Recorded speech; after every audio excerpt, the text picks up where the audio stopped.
Olá, bom dia. Estamos de volta com mais uma edição do Acontece Agora e as principais notícias do Brasil e do mundo desta segunda-feira.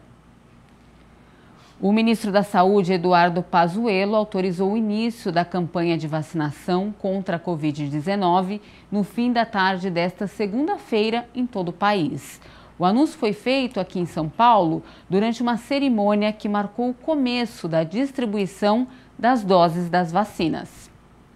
Eduardo Pazuello afirmou que as primeiras aplicações da vacina contra o novo coronavírus podem começar a partir das 5 da tarde nos estados. Fica combinado, então, que a gente distribui tudo hoje e começa hoje ao final do dia. A gente marca não antes de 17 horas, mas talvez alguém possa ter alguma delonga, aí faz parte da missão. Ao lado de governadores, Pazuello participou do ato simbólico de entrega de 4.600.000 doses da vacina Coronavac no Centro de Logística do Aeroporto de Guarulhos, em São Paulo.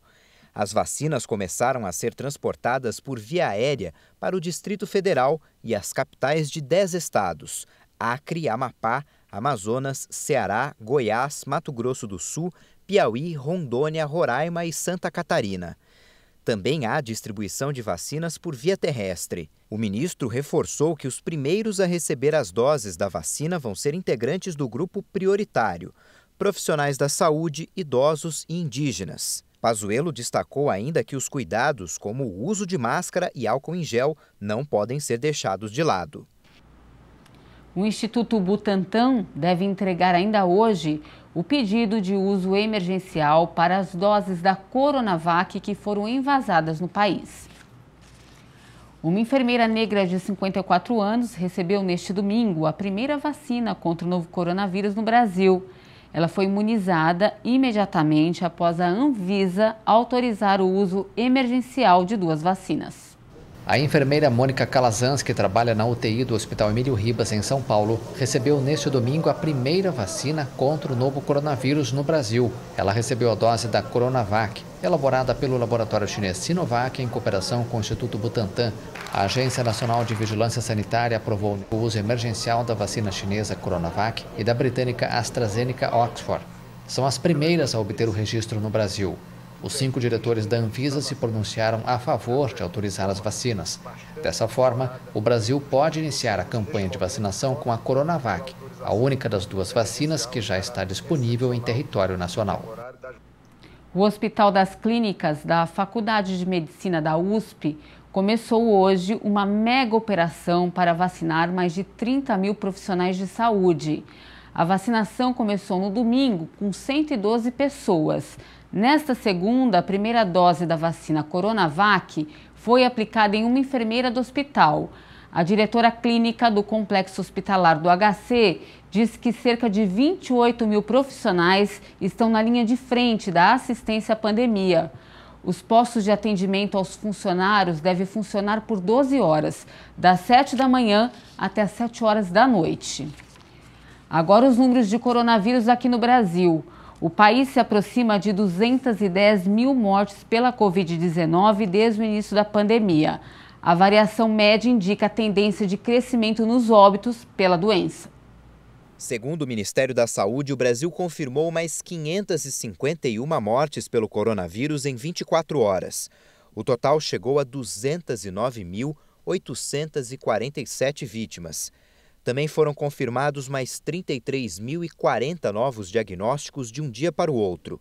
Na soma, já são mais de 8.488.000 casos confirmados da doença.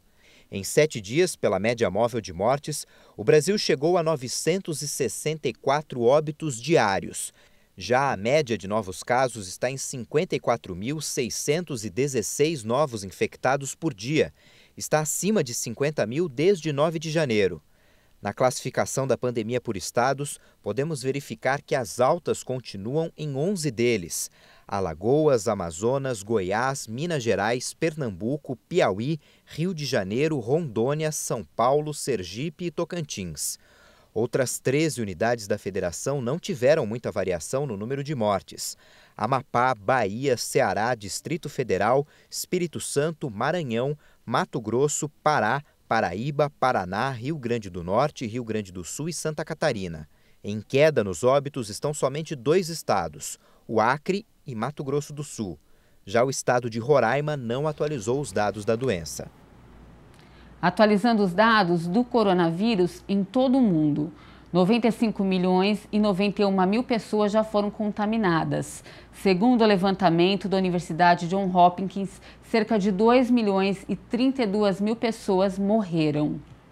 Os Estados Unidos e o Brasil têm o maior número absoluto de mortes desde o início da pandemia.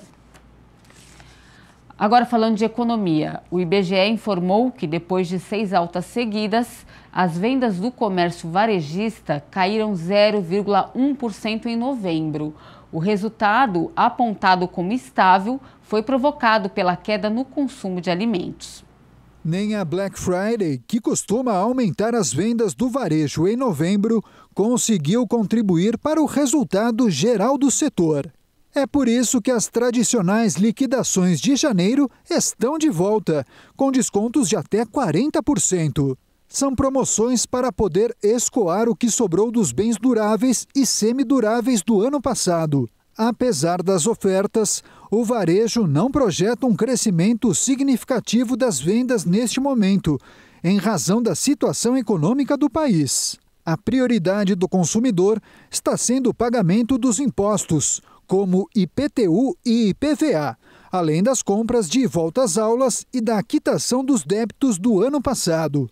Mas quem tiver dinheiro e perceber que o investimento vale a pena, pode ter uma boa oportunidade nas lojas. Mas é bom não esquecer a cartilha do controle do orçamento e comprar apenas o que for realmente útil e não se render ao consumo por impulso, porque o cartão de crédito não costuma fazer mais descontos.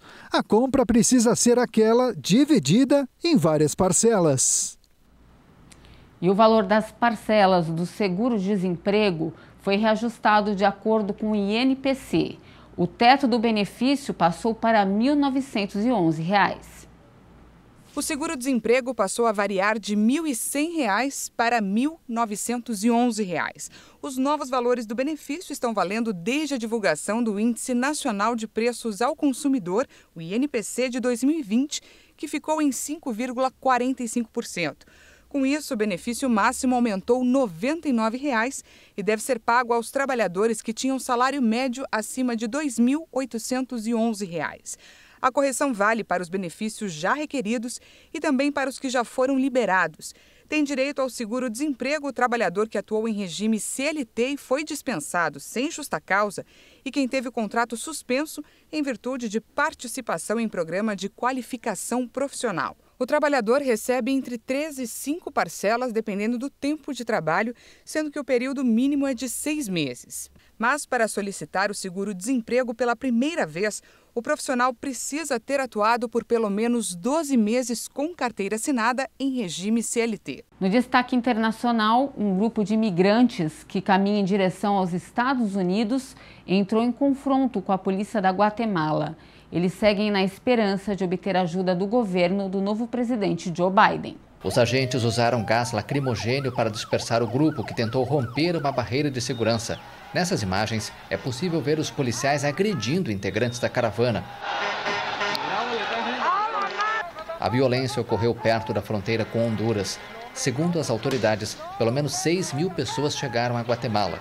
Os migrantes de Honduras tentam chegar a pé aos Estados Unidos na esperança de que o governo do novo presidente Joe Biden os deixe entrar. Após ingressarem na Guatemala entre sexta-feira e sábado, os migrantes passaram a noite dispersos no departamento de Chiquimula, na fronteira com Honduras. A caravana tem de passar pelo México, que já enviou policiais para sua fronteira.